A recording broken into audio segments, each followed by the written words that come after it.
Det, jeg glæder mig mest til med det nye job, det er jo at møde de nye team.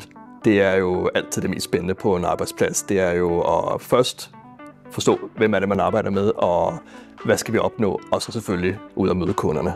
Jeg har jo erfaring fra branchen, kender mange af kunderne, og jeg bor i Sverige, jeg er dansker, så jeg tror også, at det kan blive rigtig godt at på en eller anden måde binde de to lande sammen og få arbejde sammen som et team. Så bliver det jo positivt for vores kunder. Der bliver en større tilgængelighed for vores teknikere, hvis de arbejder lidt mere over grænserne. Jeg har en ret bred baggrund.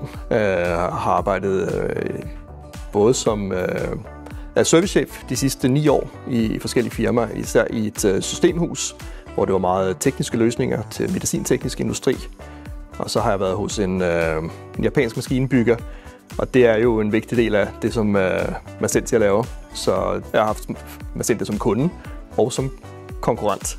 Jeg har jo en teknisk baggrund, men har også arbejdet meget med økonomi og hele tiden på en management-niveau, hvor jeg sådan har drevet afdelingerne fremad hele tiden for at opnå resultater.